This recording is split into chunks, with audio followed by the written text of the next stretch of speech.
আমি আমার দাদা এবং মাসুদ রানা ভিন্ন সত্তা নয়। দাদা যদি আজ বেঁচে থাকতো, আমার দাদা এক্সাইটেড থাকতেন এবং তিনি প্রাউড ফিল করতেন যে তার কাজ এবং লেখাটাকে বাস্তবায়ন করা গিয়েছে। আমার কাছে এটাও ভালো লেগেছে যে আপনারা মডার্ন টেকনোলজি এআই অ্যানিমেশন ব্যবহার করেছেন এবং এআই টেকনোলজি ইউজ করে আপনারা টেকনিক্যাল ডিফিকাল্টিস যেটা আমরা বাজেটের কারণে ফেস করি বাঙালি হিসেবে, সেটাকে আপনারা ওভারকাম করার চেষ্টা করেছেন। বইয়ে যে মাসুদ রানাকে দেখে, যে মাসুদ রানাকে অনুভব করে, সেটাকে মুভি সম্পূর্ণভাবে তুলে ধরতে পারবে না। 1960 সালে বাংলাদেশে যে ধরনের টেকনোলজি বা পুরো বিশ্বে যে ধরনের টেকনোলজি দ্বারা ক্রাইমকে সলভ করা হতো, বর্তমানে কিন্তু তা করা হয়। আমার নাম কাজী তাহমিদ হোসেন সামিন, আমি কাজী আনোয়ার হোসেনের বড় নাতি। মূলত আমার আব্বু এবং আম্মু কাজে ব্যস্ত থাকার জন্যে আমার দাদাই আমাকে বড় করেছেন, তা আমার দাদার সাথেই আমার টাইম স্পেন্ড বেশি হয়েছে। আমি নিজে জানি যে আমার দাদা এবং মাসুদ রানা ভিন্ন সত্তা নয়। আমার দাদা এবং মাসুদ রানা ভিন্ন সত্তা নয়। আমার দাদা যদি আজ বেঁচে থাকতো, আমার দাদা এক্সাইটেড থাকতেন এবং তিনি প্রাউড ফিল করতেন যে তার কাজ এবং লেখাটাকে বাস্তবায়ন করা গিয়েছে।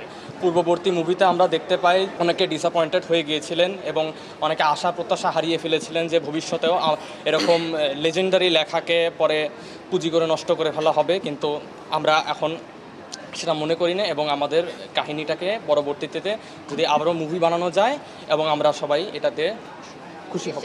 আমাদের কাছে পার্সোনালি খুব ভালো লেগেছে এবং আমার কাছে এটাও ভালো লেগেছে যে আপনারা মডার্ন টেকনোলজি এআই অ্যানিমেশন ব্যবহার করেছেন এবং এআই টেকনোলজি ইউজ করে আপনারা বিভিন্ন টেকনিক্যাল ডিফিকাল্টিস যেটা আমরা বাজেটের কারণে ফেস করি বাঙালি হিসেবে, সেটাকে আপনারা ওভারকাম করার চেষ্টা করেছেন।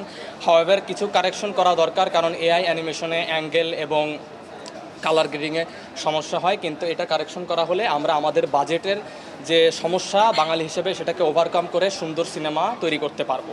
যারা বই পড়া অভ্যস্ত তাদের মধ্যে মূল ভয় যেটা থাকে, যারা বইয়ে যে মাসুদ রানাকে দেখে, যে মাসুদ রানাকে অনুভব করে, সেটাকে মুভি সম্পূর্ণভাবে তুলে ধরতে পারবে না।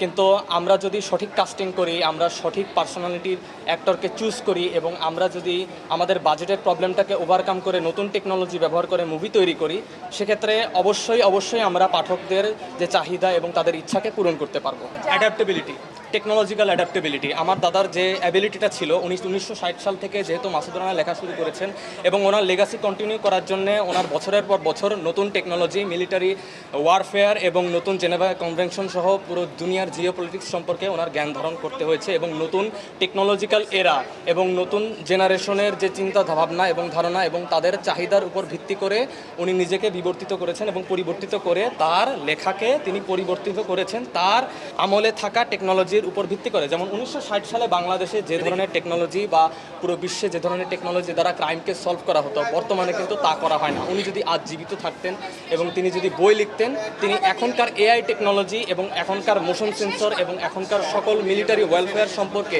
রিসার্চ করে তিনি নতুন একটা বই লিখতেন, যেটা আমাদের জেনারেশনকে সন্তুষ্ট করত।